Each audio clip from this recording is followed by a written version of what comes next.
Blame Truth here with my good buddy Billy Goat 57, and he's helping me find some 2-box lobbies, some spicy 2-box lobbies, because I want to see how stupid this matchmaking actually is. And if you watch this gameplay, yeah, it's pretty fucking stupid. But that's not the main topic of this video. I'll be running some more tests on SBMM and connection and all that for more videos in the future. That's why I'm doing this right now. But also, I want to just say that I saw a comment the other day that kind of led me down this rabbit hole. This is going to be a bit of a conspiracy theory video, but at the end of it, I want you to say, honestly, in the comment section, if what I'm saying makes sense. Here's the thing, man. You've already missed what I'm actually talking about. Yeah, you've already missed it. It's in this video. You can go back, pause the video, whatever, if you want to try to guess what it is. But it's during the loading screen to Nuketown. Let me just replay the loading screen so you can see exactly what I'm talking about. So here it is in super slow-mo, and I mean there's an arrow literally pointing at it. That is a door on Nuketown. That is a door on Nuketown, and I knew when I saw this, and it was pointed out to me by someone on Twitter, I knew that all this rabbit hole digging, I was probably right. I should go with my gut, and I should make this video about said rabbit hole. You see, this is not just any door. No. This is proof of something a bit more nefarious going on behind the scenes, and I'm not joking with that. Let's get into the nitty-gritty here. Again, this is going to be a very, very conspiracy theory-esque video, but we don't have a lot of information as consumers about what goes on behind the scenes. However, I do know some people that do have some connections to people that work on these games, people that work behind the scenes, and when you combine that with a bit of common sense, I think you'll see that what I'm saying is not crazy. So, let's begin, shall we?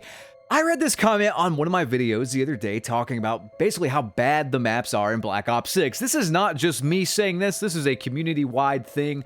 People are saying that these are the worst maps that Treyarch has ever released, to the point of them even questioning if they are Treyarch maps to begin with, questioning if they were made by a human being and not AI. And so I want to read this comment, which kind of led me down this path to start us off here. Something more people should be saying is all the maps feel like they are supposed to be made for Insurgency Sandstorm, but smaller. These maps aren't made for fast movement, they are made for a tactical, realistic shooter, and I encourage you and your friends to play custom games hardcore and just restrain yourselves from the Omni movement and play it how you would play a realistic tactical shooter like Insurgency, and tell me I'm wrong. The game is way more fun played as tactically as possible on top of it all. If COD wants these kind of maps, maybe they should stop chasing the sweaty players and chase us calm and calculated players who are more used to their own maps, laughing my ass off. So when I read this comment, it kind of clicked. I was complaining about Payback, I was complaining about the size of these maps, I was complaining about the head glitches, I was complaining about how these maps aren't even 3-lane, and we were told that they were going to be 3-lane. Let me just transition to this here. This is from Reddit. Why are you vulnerable from like 5 angles at all times on these maps? The reason these maps are all so bad is that pretty much everywhere on every map, there's like 4 places the enemy could come from, and it's impossible to cover more than 1 or 2 of them quickly, like windows, hallways to your sides, etc. It just makes it a dice roll where they wind up shooting / coming from, and if you pick the right one. The spawns make this even worse. If you could tell where they're likely to come from, you could narrow down which angles you need to check, but no. Do they not have employees whose jobs are to design the maps? Do they play the game themselves? I do like a lot of things about this game, but it just feels like a lot of wasted potential with these maps. They're also so tight together. Why not have a few very open maps where you have to progress towards the enemies? Comparing the map sizes here to a game like Battlefield, they're like literally 5% of the size. I'm not saying they should be super similar, but the difference is really quite dramatic. One of the top comments is, the maps are so focused on lines of sight that literally every spot seems to have a sight line on it. Pair that with the insane spawn system, and there's basically no way to survive without stim tack sprinting around the map constantly. And then we have these comments in the thread here. Ignore those idiots calling you bad. The maps are terrible. Treyarch used to be the king of 3-lane maps, but this year they didn't make a single fucking one. It's their fault for these shit maps. This person says, aren't Derelict and Skyline 3-lane? And another person replies, Derelict is like 1 lane. You can see the entire map from multiple positions. Skyline is close to 3 lanes and is probably the best normal map on the game, but even it's more like a 2-lane map with an upper portion. And then I saw this. The maps are an embarrassment. They aren't meh like some people want to believe. They are complete and total trash. It's like they were designed for an entirely different game. And then I saw this. Every map feels like that Modern Warfare 2019 meme of the guy crossing the road. Let me play that for you real quick. You see, I figured it out. These maps are not designed by Treyarch at all. No. This is all Infinity Ward. These are Infinity Ward because the Treyarch, I know, would not put doors on Nuketown. And if you think it's because none of the original Treyarch devs are there, that's not true. The guy who made Nuketown actually posted this as a joke on Twitter. He says, I knew I remembered putting doors in there somewhere. Yes, they are in the loading truck in Nuketown as an Easter egg. God bless you, Adam, for one of the best maps we've ever gotten in Call of Duty. Seriously. And also, Adam is credited for these maps in the game. Ghost of Hope says he made Vault, Skyline, Vorkuta, and Warhead in this game so far, plus Nuketown, obviously. But what's interesting about this is that these 4 maps aren't really that great. For those that don't know, Adam made Raid as well, like the classic Black Ops 2 Raid. So why are Vault, Skyline, Vorkuta? I'll give Skyline the benefit of the doubt and say it's a good map. I will say it's good. But Vault, Vorkuta, Warhead, this is not like up to snuff for what Adam's made in the past. And I think I figured it out. You see, he may have made these maps from a visual standpoint. I don't think he made them from a geometrical standpoint. Make it make sense why Treyarch's been making 3-lane maps before 3-lane maps were even popular, before they were even called 3-lane maps. I mean, think back to World at War in 2008 with maps like Upheaval, a classic 3-lane design that worked perfectly with that game. Not too big, not too small, just right.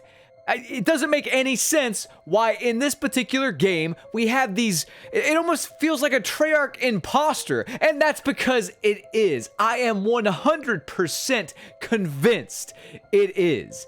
Everything points to Infinity Ward doing their best Treyarch impressions to make this game's base maps. And before you think this is crazy, if you guys remember Cold War, I criticized the maps in Cold War, the launch maps in Cold War. I even have a video up on this channel talking about how these are not Treyarch maps, these feel like Sledgehammer maps. And there was that big rumor that Treyarch had to take over from Sledgehammer. We'd find out years later that that wasn't necessarily the case. It was more so Sledgehammer helping Treyarch, which is crazy to think about. But, you know, it makes sense. Like, the maps in Cold War feel more like Sledgehammer maps, where they're good, mid to good, but not great.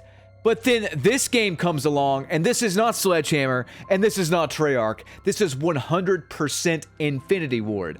But why? Why did Infinity Ward make the maps in this game? I mean, think about this. They probably remade Nuketown verbatim, and then the original Treyarch Nuketown map designer said, no, we cannot put doors on this map. There's no way. You know what I mean? Like, you can't tell me that Treyarch, who marketed Cold War as a game that A, did not have tac sprint, B, did not have doors, and C, was still on their own engine, you cannot tell me that that same Treyarch made Black Ops 6. This is an Infinity Ward co-produced game. And look, I'm not saying that just to be a conspiracy theorist. It's literally like on Google under the credits. Black Ops 6 is a 2024 first-person shooter video game co-developed by Treyarch and Raven Software and published by Activision. Yeah, there you go. Call of Duty Shoot 'em Man 21 is co-produced by like 8 different studios technically, but those are the main ones. Now you might be asking, well, why did Treyarch have Infinity Ward make these maps? Well, I don't think they did. I think it's Activision's doing. And I think it's because although Treyarch had a 4-year dev cycle, they've been constantly helping the other studios with zombies or ranked mode or what have you.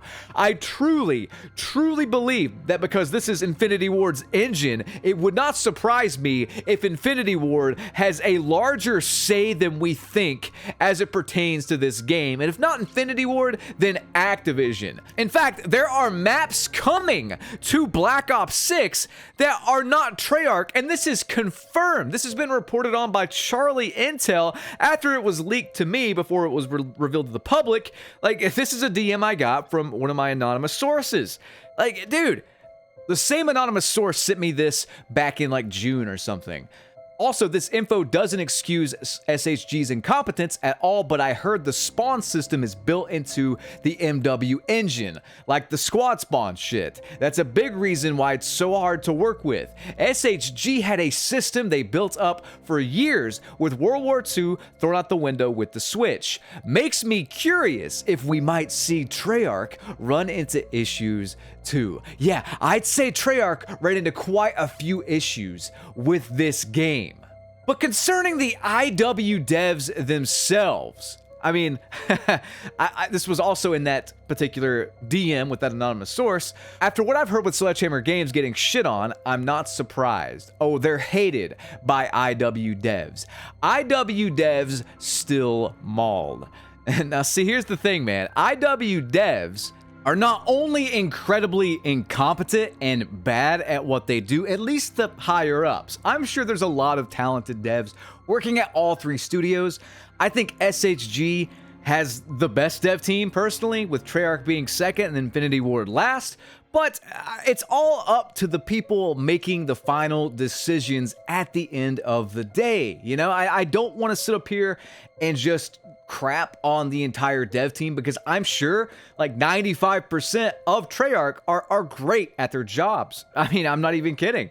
I assume it's the 5% leadership and then everyone at Activision who has the final say that is causing these games to be so bad, soulless. I mean, they're out for a year. Modern Warfare 3 wasn't even out for a year because they released Black Ops 6 a little bit early.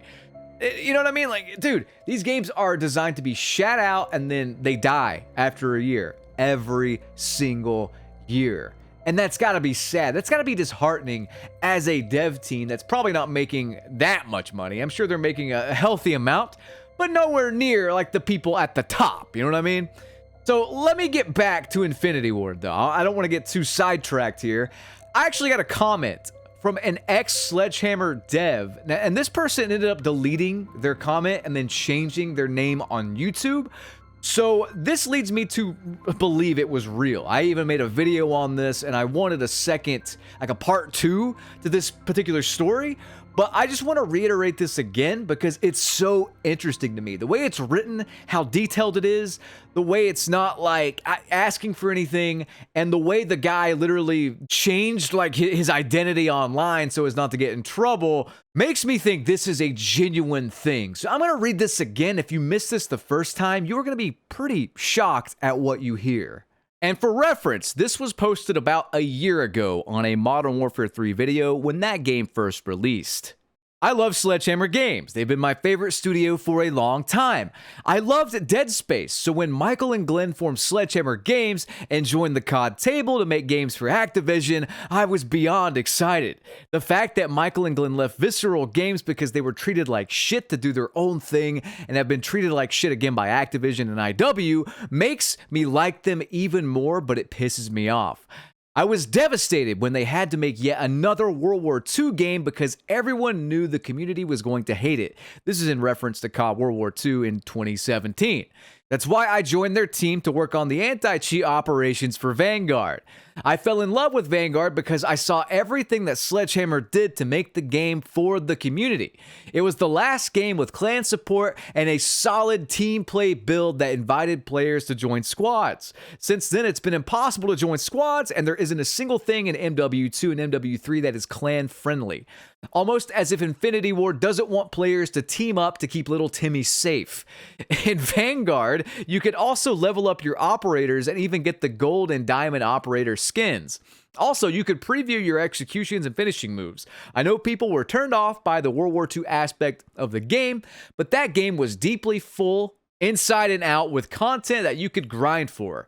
Even anything as simple as giving each operator their own specific weapon, that if you use that weapon during gameplay, you were granted double player and weapon XP and given extra benefits for your operator. They had calling card frames and even player titles that would be displayed on your calling card, and every single time you killed someone or were killed by someone, your calling card was displayed or theirs would be displayed. It wasn't just a stupid red text saying killed Hobo Sock 21. It literally showed killed Mr. Gigglespuffs the Executioner with a sick flaming chain calling card frame that you had to earn by being in a clan and winning games while playing with your clan. Now, unfortunately, they are stuck under the thumb of IWs. They had to make/clone an IW game that they literally weren't even allowed to add clan support and promote team play at all. IW fired most of Sledgehammer's staff, including the entire anti-cheat team, when MW2 released in order to implement IW's AI-based anti-cheat that absolutely does nothing but favors cheaters and report spammers. I can't stand Infinity Ward and was given a huge fuck you for being good when our team got canned. Their entire team is full of woke social justice warriors who hate guns to begin with. They are also anti-American, anti-2A, anti-1A, hate the Constitution. Most of the employees hate COD, period, and everything that it stands for, and they jump in line, bending at the knee with anything to do with the woke agenda coming from the ultra-far-left cult. To bring political agenda of any kind into the workspace, especially into a video game and the development studios, is absolutely disgusting. IW was thick with it, and I would have been just as upset if they pushed a far-right narrative. It doesn't belong in video games, period. Amen, brother. That's all I have to say for now. However, I go on for hours as to why I know for a fact that IW is purposely trying to destroy Call of Duty. They desperately want to move on to a new video game so they can push their views onto their customers. And that leads me to this conclusion. IW made these maps in Black Ops 6 bad on purpose. At first, you could say, it's just Treyarch being incompetent. No. I know Treyarch. Even though a lot of the OGs have left, this is not what Treyarch would do. I cannot even fathom them trying to put doors on Nuketown. The fact that they are there in the loading screen says all I need to know. IW has had their hand in this cookie jar, and I truly think that IW are jealous of Treyarch and Sledgehammer Games. They're jealous of Sledgehammer Games for making a game the community wanted and fixing their debacle that was Modern Warfare 2 with Modern Warfare 3, and they're jealous of Treyarch for their success with the Black Ops series, because it is more successful. It is now more successful than anything in the Modern Warfare series with the release of Black Ops 6. And the fact of the matter is that no matter how good Black Ops 6 or the next Call of Duty game is made by Treyarch, we have an Infinity Ward game coming up, and whatever it is will be the worst thing we have ever seen. Just thinking about it makes me want to say, what the fuck?